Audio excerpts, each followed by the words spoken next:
Hello students, welcome to my class on YouTube. और आज का हमारा टॉपिक है composition and structure of the atmosphere. पिछले लेक्चर में हम पढ़ चुके हैं कि वायुमंडल का कंपोजिशन क्या है, यानी वायुमंडल किन किन तत्वों से मिलकर बना हुआ है। हम जान चुके हैं कि वायुमंडल में वैसे तो अधिकतम मात्रा में गैसेस ही पाई जाती हैं, इसीलिए हम कहते हैं वायुमंडल गैसों की परत है। वायुमंडल गैसों का आवरण है जो पृथ्वी को चारों तरफ से घेरे हुए है। लेकिन वायुमंडल में गैसों के अतिरिक्त कुछ सॉलिड पार्टिकल्स और कुछ लिक्विड पार्टिकल्स भी पाए जाते हैं, जो कि बहुत ही इम्पोर्टेंट रोल प्ले करते हैं। आज हम इन्हीं के बारे में पढ़ेंगे कि वायुमंडल में गैसों के अतिरिक्त कौन कौन से और तत्व पाए जाते हैं और उनकी क्या इम्पोर्टेंस है। तो पहले हम बात करते हैं वाटर वेपर।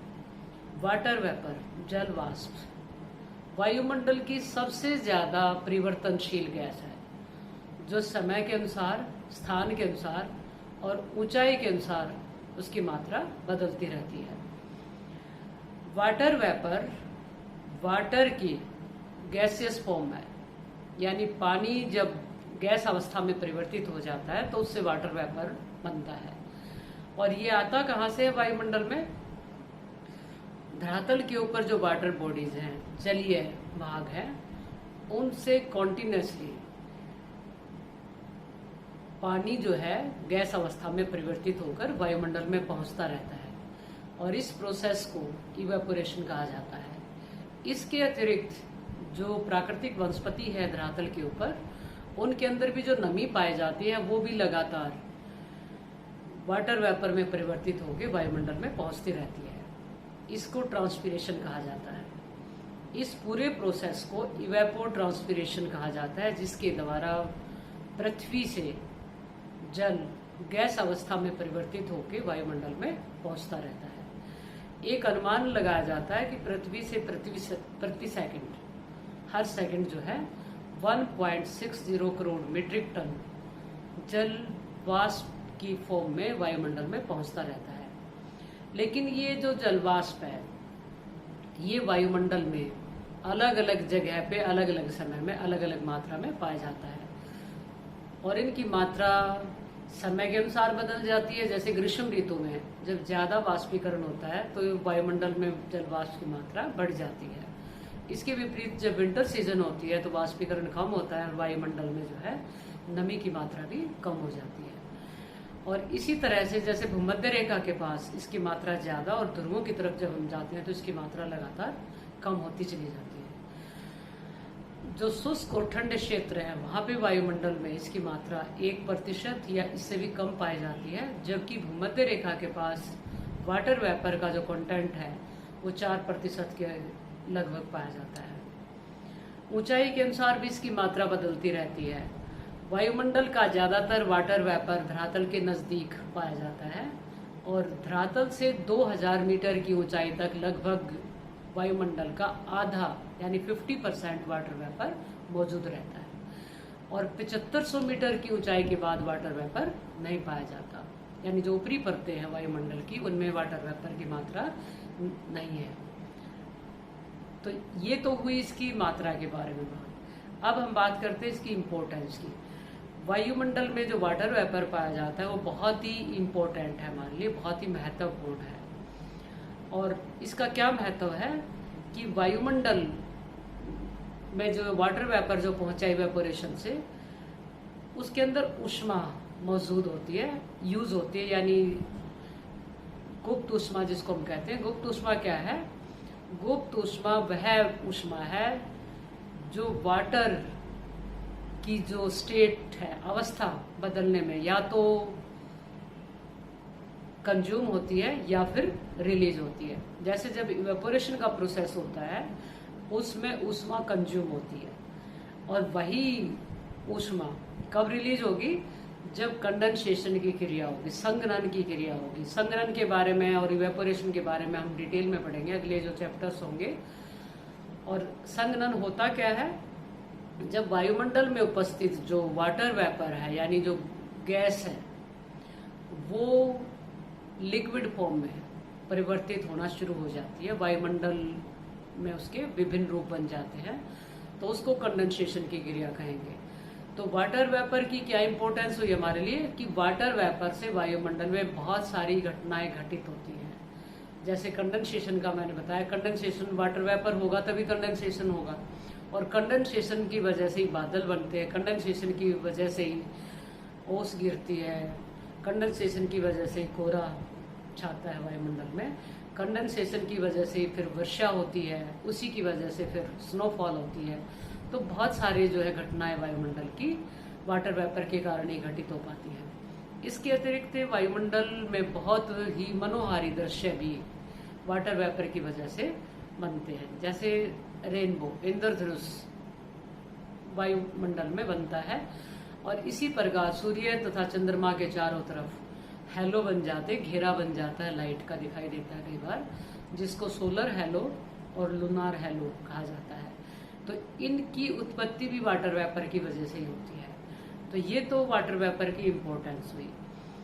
अब बात करते हैं दूसरे जो सॉलिड पार्टिकल्स हैं, solid particles and accidental components. वायुमंडल में बहुत सारे सॉलिड पार्टिकल्स पाए जाते हैं, जिसमें प्रमुख जो है क्या है, धूल के कण। और धूल के कणों की मात्रा भी वायुमंडल में समय और स्थान के अनुसार बदलती रहती है। हर जगह एक जैसी मात्रा इनकी नहीं पाई जाती। बहुत ही टिनी पार्टिकल्स होते हैं ये, और वायुमंडल में जो है लटके रहते हैं, और हम देख भी नहीं पाते इनको कि वायुमंडल में कितनी धूल मौजूद है। अब इनकी इम्पोर्टेंस क्या है, जो धूल के कण है। धूल के कणों की भी बहुत इम्पोर्टेंस है। धूल के कण जो सूर्य से जो लाइट आती है, सूर्य से जो एनर्जी आती है, उसको पहले तो एब्जॉर्ब करते हैं, रिफ्लेक्ट करते हैं और स्कैटर कर देते हैं, फैला देते हैं चारों तरफ। इन्हीं की वजह से वायुमंडल का जो रंग है वो नीला दिखाई देता है। नहीं तो हम क्या, शुरू में ही हमने पढ़ा था ना वायुमंडल की विशेषताओं में कि वायुमंडल रंगहीन, गंधहीन, स्वादहीन गैसों का मिश्रण है। लेकिन हमें कैसा दिखाई देता है वायुमंडल?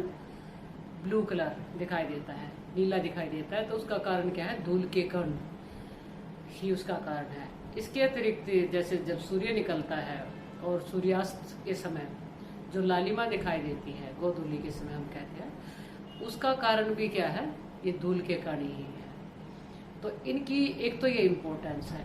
इसके अतिरिक्त कुछ एक्सीडेंटल कंपोनेंट्स भी वायुमंडल में मौजूद रहते हैं। जैसे फॉर एग्जांपल, मान लो ज्वालामुखी विस्फोट हो जाता है तो वायुमंडल में धुएं के कण, अर्धजलीय कार्बन के कण, राख वायुमंडल में पहुंचती रहती है। या जैसे अपक्षय होता है, चट्टानें टूटती रहती है अपने आप ही, तो उससे भी धूल के कण वायुमंडल में पहुंचते रहते हैं।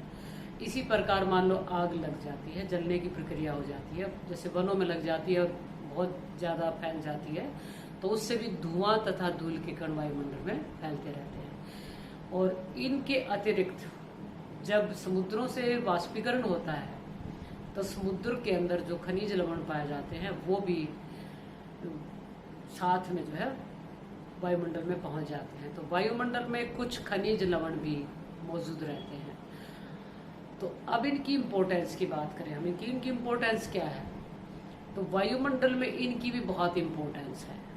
जब कंडेंसेशन की क्रिया शुरू होती है, यानी वाटर वेपर जब जल में परिवर्तित होना शुरू हो जाता है, तो वो डायरेक्ट पृथ्वी के ऊपर नहीं आता, बल्कि वायुमंडल में जो लटके हुए कण पाए जाते हैं, सॉलिड पार्टिकल्स जो पाए जाते हैं, उनके चारों तरफ चिपकनी शुरू हो जाती है वो नमी।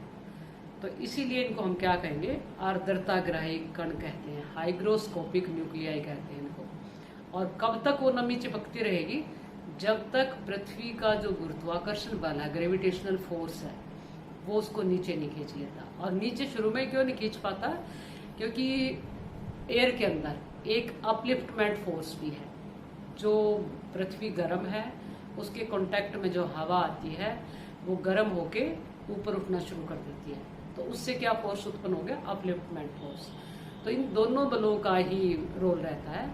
जब तक अपलिफ्टमेंट फोर्स ज्यादा है तब तक ये धूल के कण, धुएं के कण और जो नमी है इनके चारों तरफ वो वायुमंडल में लटकी रहती है। लेकिन जब ग्रेविटेशनल फोर्स अपलिफ्टमेंट फोर्स से ज्यादा हो जाता है तो ये पृथ्वी के ऊपर गिरना शुरू कर देती है। जो जल है चिपका हुआ है, बहुत बार देखा होगा कि बहुत ही छोटी छोटी बूंदें पृथ्वी पे के ऊपर गिरना शुरू हो जाती है, यानी बहुत बारीक बारीक, फील भी नहीं होती और लगता है कि नमी नमी से आती जा रही है। तो उस टाइम क्या है कि अपलिफ्टमेंट फोर्स कम है, ग्रेविटेशनल फोर्स ज्यादा है, कंडेंसेशन की क्रिया शुरू ही उनके धूल के कणों के चारों तरफ ही जो नमी चिपकी है वो साथ साथ नीचे आना शुरू कर देती है। लेकिन बहुत बार बहुत मोटी मोटी बूंदों के रूप में बरसात होती है। इसका मतलब काफी देर तक वो नमी जो है वायुमंडल में अटकी रही है और उनका साइज जो है, पानी की बूंदों का साइज, जल की बूंदों का साइज लगातार बढ़ता गया है। और वो नीचे कब गिरती है? जब एयर उनको होल्ड करके नहीं रख पाती, तब वो नीचे आना शुरू हो जाती है। तो ये हुई जो सॉलिड पार्टिकल्स है उनकी इम्पोर्टेंस। अगले टॉपिक में हम पढ़ेंगे कि वायुमंडल की संरचना